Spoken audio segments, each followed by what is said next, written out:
Please welcome Scott Hendricks, Chief Executive Officer at Tombigbee Fiber, for his Operator Light Talk, Light Our Future, Impacts of Fiber on Our Communities and Mission.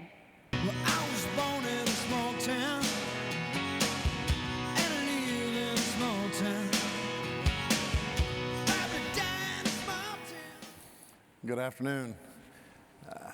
It's an honor to speak with you and talk to you about the mission of Tombigbee Fiber, Tombigbee Electric. Mississippi's got a great history of speakers, enunciators, talkers. You know, you can talk about the writers, Tennessee Williams, William Faulkner, John Grisham, Willie Morris, all the greats. The great voices, James Earl Jones, Darth Vader. We're close to Star Wars here at Disney. We got to talk about that. Morgan Freeman, all great Mississippians. I am not any of those, and I realize we're at the end of your day, but I am going to tell you a few stories.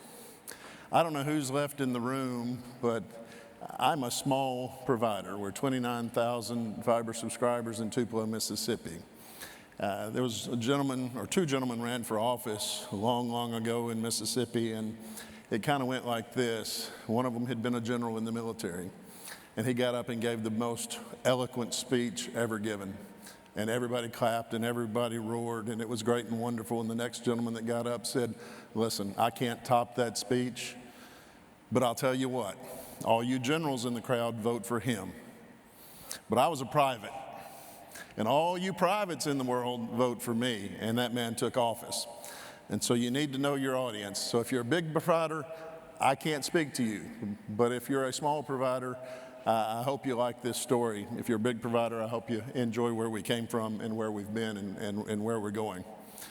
So I can't tell you all those things without starting in the 1930s in Mississippi. It's rural America. Electricity's been around 40 to 50 years in the cities. It's coming into the small towns in Mississippi, but it doesn't leave the town limits. It doesn't go out in the country. You can get electric cars in New York. You can't get electricity at all in the area that I serve. Electricity is dominated by investor-owned utilities. 10% of rural America, if that, is served by electricity. Everything about that changes in 1932. We elect FDR as president for the first time. And he wants to make a new deal. He wants to change America. And he starts with a lot of that in the South. So they create the TVA Act in 1933, and that starts the basis for electric cooperatives really in America. The first electric cooperative claims to be founded in America in 1934. We were founded earlier. We were founded by Tombigbee in September of 33, but we weren't a co-op. Co-ops didn't exist yet. So we predate the co-op movement by about 6 months, and we changed after, so we're not technically the first co-op. President Roosevelt came to Tupelo, Mississippi, the town that we surround, the donut hole to our donut. You'll see it on some maps later, and gave a speech at Robbins Field to commission Tupelo, Mississippi as the first TVA city to start that movement.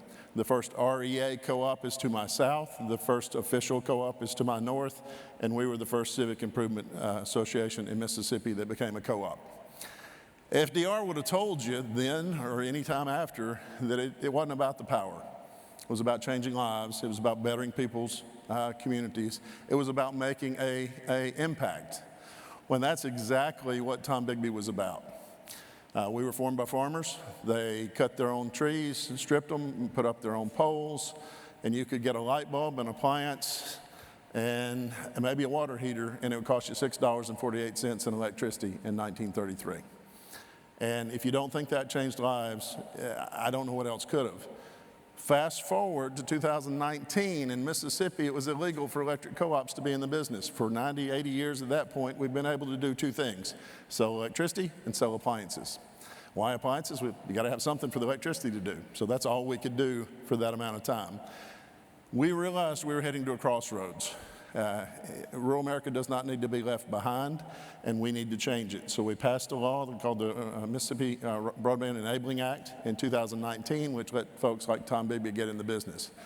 I'm pretty proud to say that of the 25 electric co-ops in the state, 17 started their own subsidiary, some after the CARES Act, some initially. Tombigbee was one of the initial groups.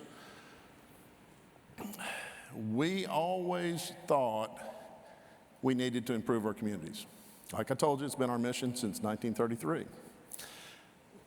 We believe that the quality of service that you get shouldn't be controlled by what you see outside your window. You shouldn't have to live in a city to have electricity, 1933. You shouldn't have to live in a city to have world-class broadband fiber to the home in Mississippi. We serve 9 small communities and all the area in parts of 7 counties around Tupelo, Mississippi. 55,000 passings, 29,000 customers, but it took us a long way to get there. But the impact to our community is just full of great stories, and some are a bit odd. I'll tell you one. We got a call that first Christmas from an elderly lady, and she was crying and wanted to know, can we get her service? And we said, yes, ma'am. But why are you crying? She said, well, my grandchildren like to get online, and they don't like to come to my house and won't stay long if they come for Christmas. And we said, ma'am, we'll get you turned on tomorrow. We turned her on, and her family spent Christmas with her. Now, I can't speak to whether that's good or bad to her family, but I can speak to that as an impact that we made. We changed our family, we changed her life that Christmas. You have stories about telemedicine, you have stories about education. Coming through COVID, we put community Wi-Fi out, not really knowing what we were doing, so people could study and do their homework online. And we began to realize that wasn't enough, that we needed to make an even greater impact than just offering broadband. Service is what we're all about. We want to treat people well. We want to give them a great product. We want to give them great service. We want to give them a great experience. Well, why can't that experience go beyond just that service in the home? So we learned of a product from a company called Calix we do a little bit of work with, and we decided we would pilot their Smart Town program. Little bitty Tombigbee from Mississippi. Why did we want to do this? Well, there are places around our communities that you can't get service. You can go to a football field, you can't get cellular service. You can't call your friends, you can't do anything if you're there. Well, why not take this new community Wi-Fi and start with sporting events? So in a matter of 3 to 4 weeks, we deployed Smart Town units at every football field we serve, 9 schools. And boy, did it go over well.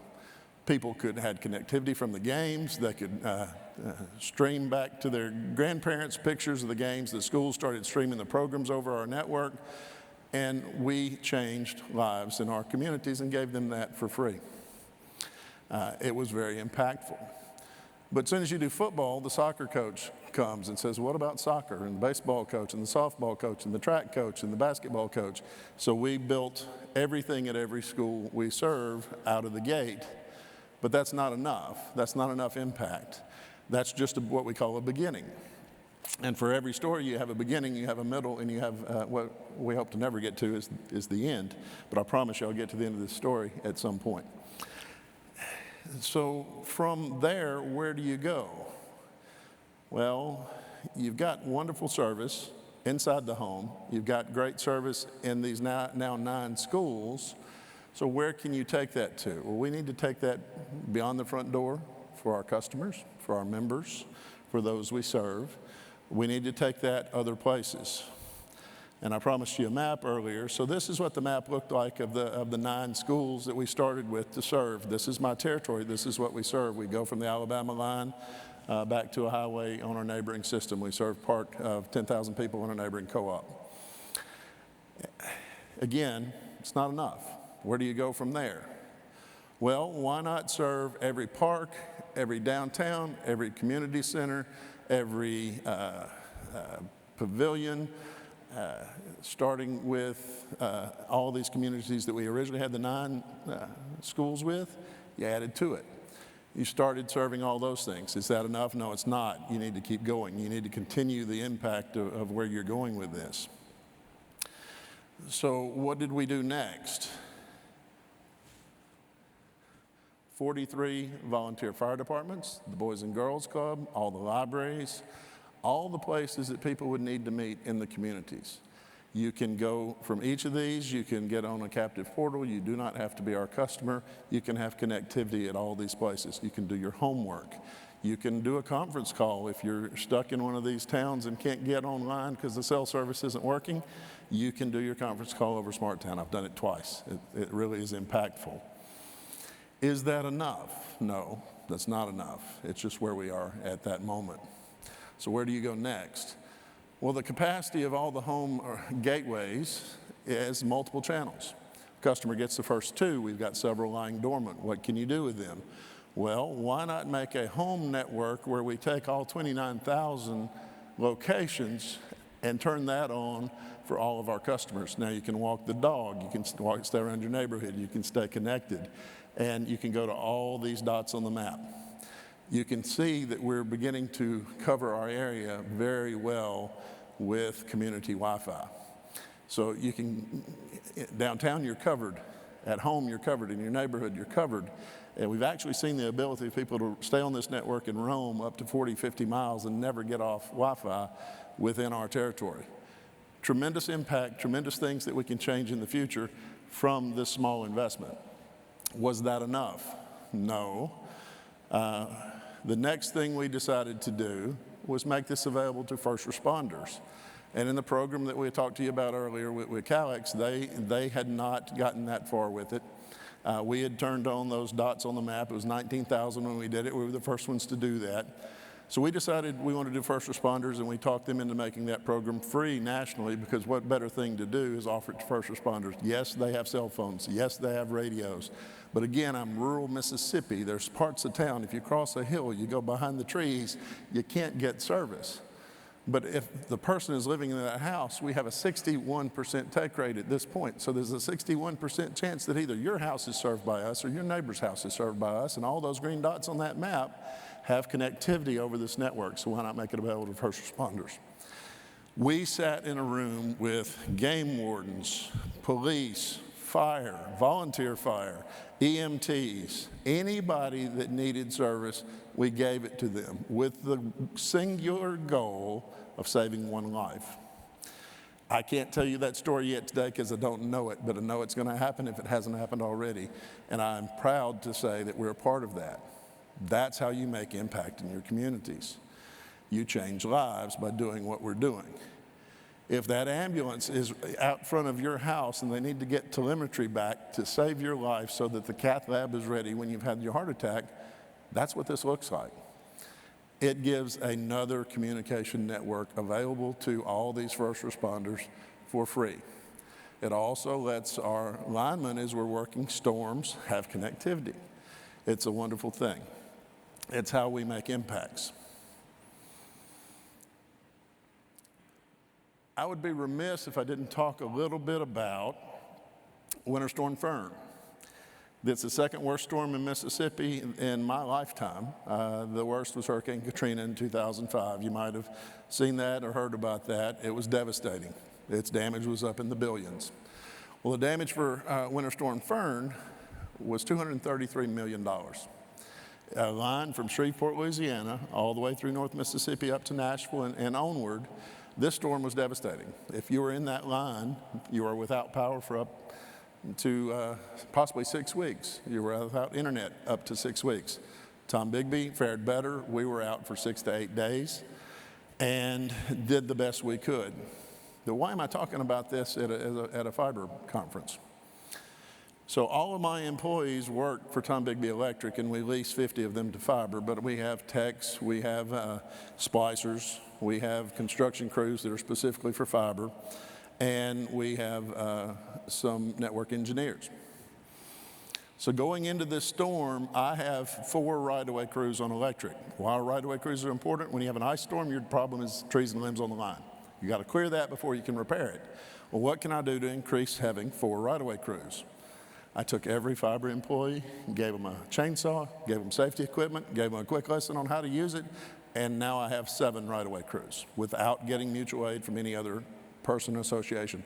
On the ground, we have people doing that. Who do you put in charge of those 3 extra right-of-way crews? You take some existing foremen that have 30 to 40 years experience and say, I want you to lead these workers and to keep them safe. And at the beginning of the storm, they were great. They were clearing limbs and trees. By the end of the storm, those electric foremen were calling us and saying, listen, we've got this line clear. We see what we got to do to energize it. Can we energize it? And of course, we said yes.